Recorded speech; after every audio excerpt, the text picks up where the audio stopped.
I was thinking about this session since the last week or so, and really reflecting on the time that I joined and I transitioned from being a student, like many of you are, to becoming, like what Hemant said, a PR professional, and in my case, just a professional at that point in time, not even specific to a particular function. And this is quite clearly in your life going to be a very, very seminal moment in which you transition from being a student and indeed, having aspirations about your career to setting foot into the corporate world. And then, the entire career will unfold in front of you. In my case, I've been working for 29 years. I'm sure that, in your case, again, you will have a long career and it will be quite fulfilling. So what I thought I'd do is, firstly, when I was reflecting, it struck me that how nice it would have been if I had such an opportunity 30 years ago to listen to somebody and draw down on some lessons. And I have to say that through the 30 years, even as I passed out of college and then started working, there have been many mentors, many people who have given me advice, many people whom I have listened to, many people I listened to and agreed with them, and equally many who I listened to and did not agree with them. So as I speak now, I just want you to reflect on what I say. I've got some prepared remarks which I'm going to talk through. And then indeed, I want to open it for a dialogue more than question and answers so that you get a chance to respond, to react to some of the things that I've said.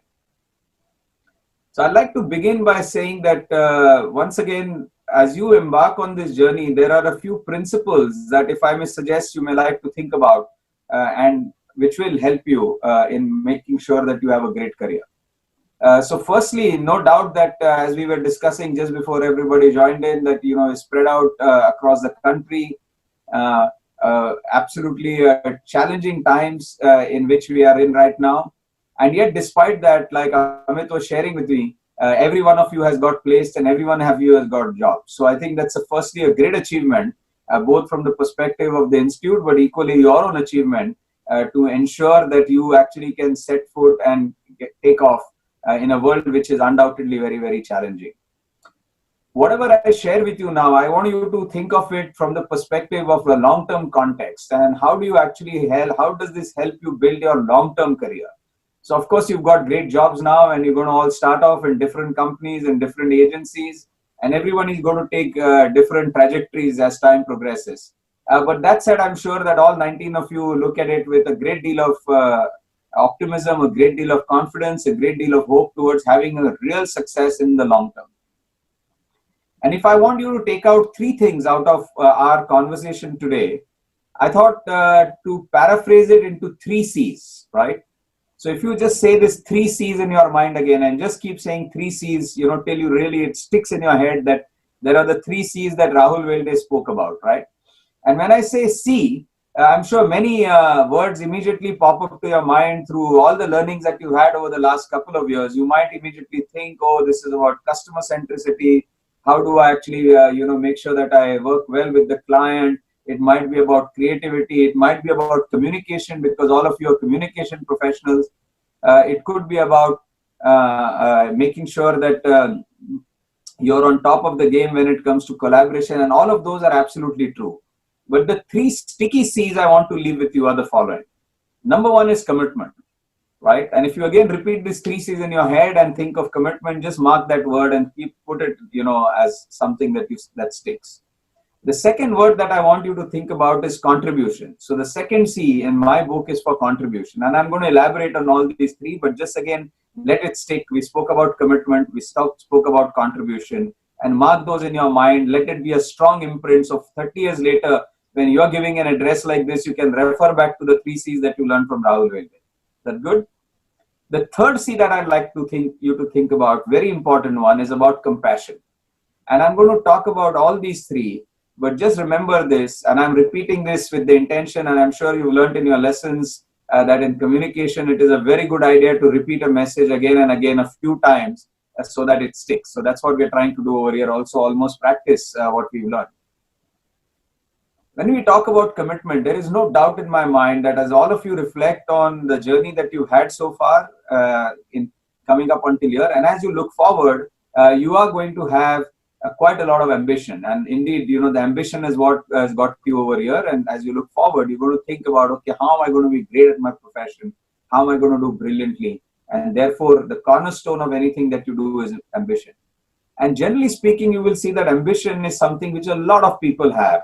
Just about every student who studied with you in class now, who studied with you in school, everybody in some ways has some kind of ambition, and you are no different as far as the ambition is concerned. But the one place that you can make a huge difference in converting that ambition into a reality, realizing your ambition, is by making sure that you are dead committed to what you do. So commitment is absolutely important.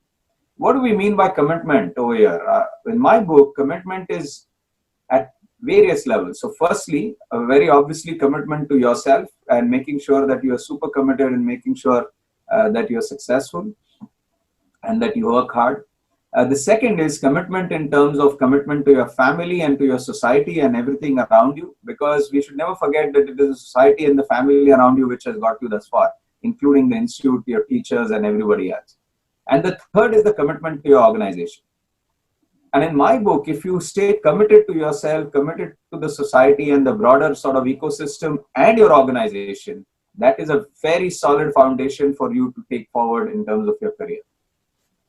Beyond doubt, you heard this phrase very often that people require focus, people require a degree of commitment, and there is nothing like commitment unless you are all in. So in my book, when we talk of commitment, when I say commitment, I mean being all in. And all in really is about giving 101% to whatever you do at the task on hand. It could be something like doing gardening, or it could be something like contributing to others. It could be something like what you do at work. The work one is very obvious. You need to be committed so that you show up very well for your bosses. But in life, as a principle, it is great to say that, look, when I am doing something, I'm 100% committed to it, focused, dedicated, and making sure that I drive great results.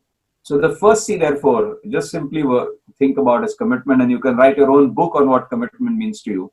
But one question for which you need to be able to answer at the top of your game 100% all the time is about commitment. So how committed are you? The unambiguous answer to that every single time has to be 100%.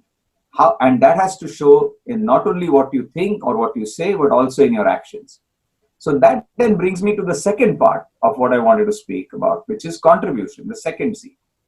Now, it is not only important that you have ambition, that you are committed to something, and you show up with a great deal of commitment and hard work, dedication, perseverance. All of those things are very important, but they got to show up in your contribution.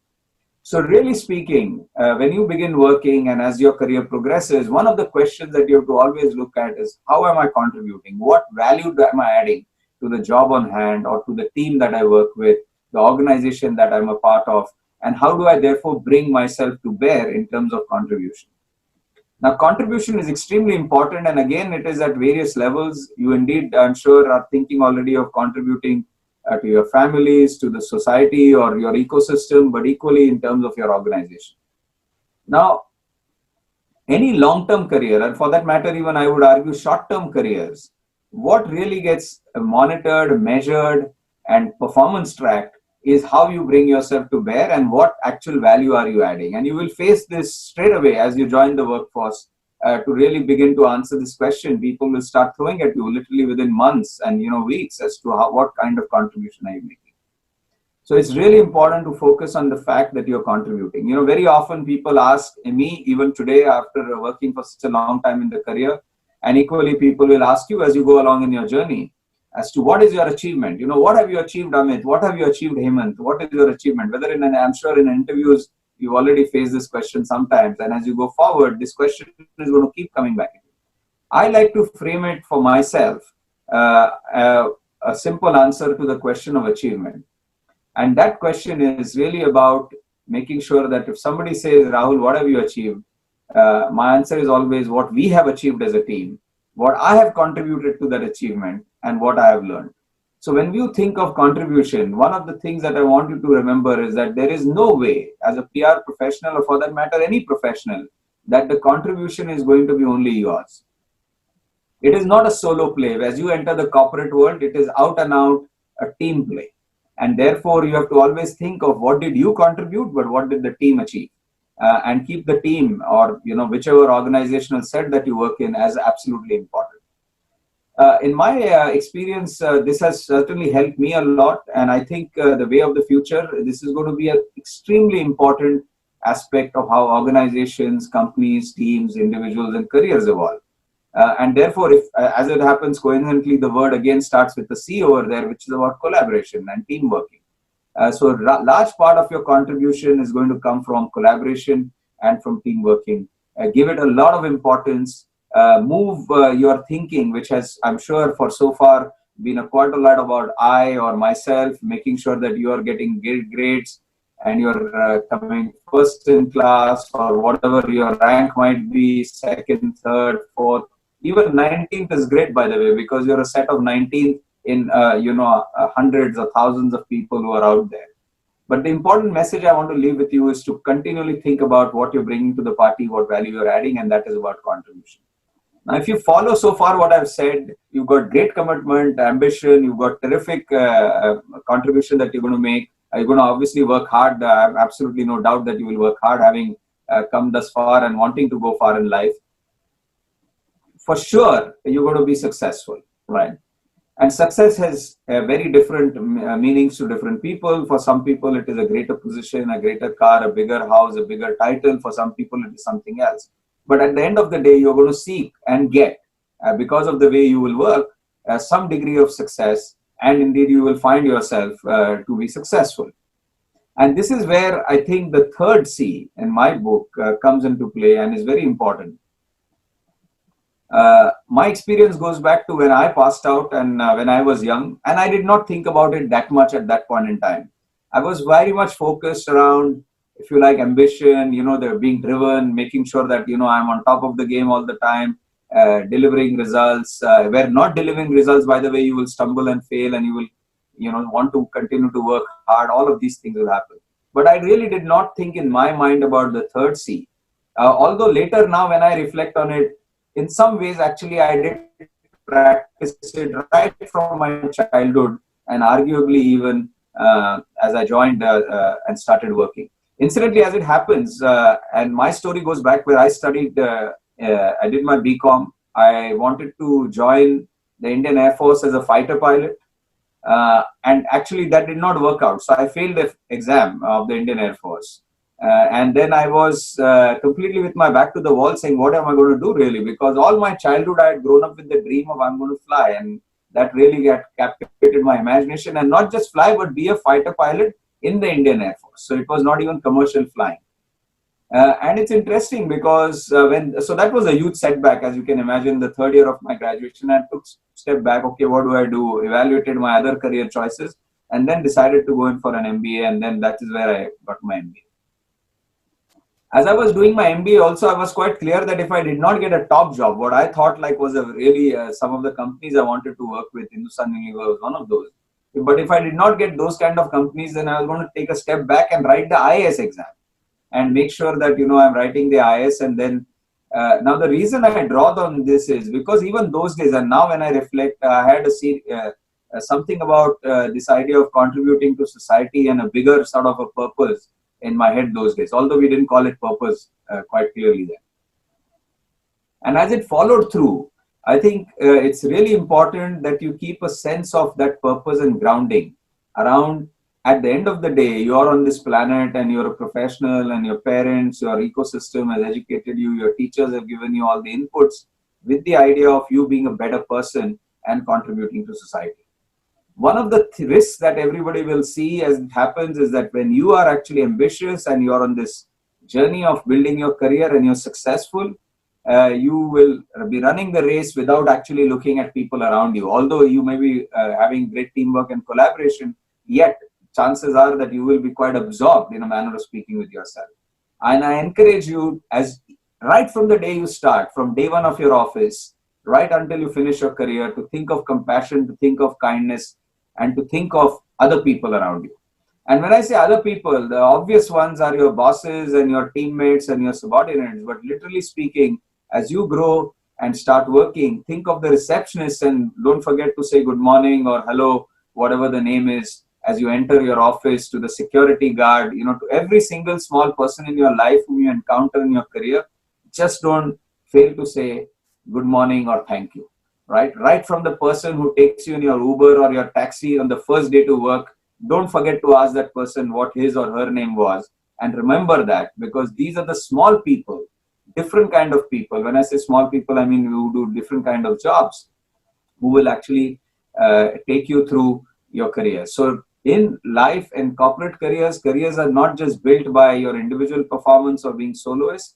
They're built by a very large team, not just the people whom you work with, but many people behind. The other reason why I want to talk about compassion a little bit is because what's happening around us, and you're entering pretty much your career at a stage where the world is in an enormous amount of turmoil, globally, but in India also for sure. And you've seen through videos, through readings, whether it's a migrant crisis, whether it's what's happening in the country on the borders, what's happening in the corporate world, and the fears of a recession or job losses, all of that you're reading continuously. And that is all the more reason that you're kind to others, because as you can imagine, that you have a huge privilege today of passing out of score, of getting into a particular PR agency or starting your career, while many others are struggling in many different ways to even put subsistence on their plate. So this is not a time to get philosophical, and I don't mean to be philosophical over here, but I mean to be in practice. Because the commitment contribution part is going to come much more naturally and easily to you. The compassion part is what you have to make sure that you keep at your mind so that you work on it. Remember the privileges that you have with a degree of gratefulness, because this is what will actually help you to build that long-term career. In many ways, we say, often you've heard this term that we should never forget where we've come from. In my case, I came from a very simple middle-class background in Pune. I studied very much like what you guys did. In many months, while I didn't exactly struggle to make ends meet, there was a pressure to make sure that I was making the most out of how I was living my life. And as it turns out, God's been kind, and it's been fortunate that I've been able to build my career over 29 years in a great organization, and it's worked wonderfully. And I have absolutely no doubt that it will work just as brilliantly for you all as well. In many ways, what's going to happen is that your life and your career is going to unfold pretty much like a book, chapter by chapter, and there will be twists and turns, there will be bumps and there will be ups, and as you weather all of those, if you make sure that your head is on your shoulders and that you're completely focused around what you bring to the party, around how you contribute at a very large level, and you're always kind to people around you, from a long-term career perspective, very, very surely you're going to have a great time in the corporate world. In doing all of these, there is one aspect to remember, and that's about you being a student, right? And many of you will have this reflection that, hey, my student journey is over, and now I'm getting into, the work journey. I'm going to start working. Of course, I'm going to start earning. And how amazing is it that you're going to start working, you're going to start earning. And I like to propose that you have to forget that fact, that you have finished something being a student. And I encourage all of you to think of becoming a lifelong student, not only of the 3 C's that I spoke about, or indeed many other people would have given you many more lessons and many would stick, but you have to ensure that you remain a lifelong student, because as you go from one promotion to another, one job to another, one career trajectory to another, whether, like I said, it's the bumps or the troughs, you will ensure that you are going to be contemporary, relevant, and impactful if you're a continuous learner. So a high learning mindset and a high learning discipline is just as important to make sure that you complete the circle of a lifelong great career. So once again, be a lifelong student in whatever you do. Do not believe that your student days are over. In fact, in many ways, you'd be surprised that your student days have just started. I hope that you get rattled and really feel the pressure in the first few months, in a positive way, that you feel the heat, because the corporate world requires you to feel the heat. It is tough. It requires a degree of intensity. But if you keep your learning mindset open, if you keep a degree of humility, keep a degree of openness, you will make sure that you learn very fast, and 3 months later, despite all the pressure that you get, you will ensure that you are successful. When it comes to learning, there is one theme which I have been talking about recently, and I want to just re-emphasize that with all of you. I believe that it will be huge help in your long-term careers. In fact, even in the short term. And I'm going to suggest that in the short term, actually, it will be even more beneficial, because you are a generation which is just entering the career trajectory, young. Hopefully, all of you feel digitally savvy. If not, this is the time. And therefore, the proposal I have is to ensure that organizations that you enter, ensuring that you are at the absolute front end of all digital tools, technologies, and whatever is relevant to that particular role. The last thing that you want to do is to be found out that, actually you're not that tech savvy. So if that means you need to reinvest a little bit in your learning and get into that learning mode as you begin to work, absolutely do that. If it means that you need to demonstrate to your peers how tech savvy you are, how digitally savvy you are, do that. As we know that, the digitization and what's happening in the digital world has been going on in terms of the acceleration over the last few years. And no surprises, in the last 3 months, it's got accelerated dramatically. It's a complete change in the way companies, individuals, families, societies, governments, all of them are looking at technology and digital. So to be at the front end of the curve is very important, especially so if you are actually entering into your career trajectory at the moment. The other thing to remember about digital transformation or learning is that it's not going to something that's going to be stop and you can say I got a degree, because as you know, things change very fast, and things change, and not only do they change quite dramatically very often, especially with social media, but not just social media. In totality, what is absolutely relevant for your profession is communication, publishing, social media, many people sharing opinions, newspapers, television, videos, just about everything is changing very dramatically. So to keep pace, you got to make sure that you're running hard and that you're learning fast. So the last message I want to leave with you is to complete the 3 C's of commitment, contribution, and compassion. Envelope that with a degree of continuous learning. And I don't necessarily want to propose it as a 4th C of continuous learning, simply because I want the 3 C's to stick. But if you were to envelope around how you actually build your career, please think of continuous learning and how you bring a learning mindset to bear as you progress your career. So those are the messages from me. I wish you all well in what you are about to do and embark in your corporate life. And many of you will have the unique and perhaps once in a lifetime kind of feeling of joining your companies on Zoom or whatever is the app that they use, and literally speaking, not going to office for a few days, maybe a few weeks, a few months. And that's indeed, hopefully, doesn't ever happen again in our lifetimes. And it's a once in a lifetime opportunity. I'm sure that the Institute and your talent has ensured that you have a good start by starting your careers in very good agencies in India. And as all of you set off, I wish you well. I wish you long-term success. I wish you a lot of happiness and joy in what you do, because it's super important that you enjoy your jobs. And the choice that you made about communications and PR is absolutely a terrific one, because it is actually quite very important in all corporations, very important in terms of the overall ecosystem. And I wish you all the best as you embark on this journey. Thanks a lot, Rahul, for taking time out for this, for sharing the 3 C's and giving this final commencement address for the class of 2020 officially becomes PR professionals and your colleagues.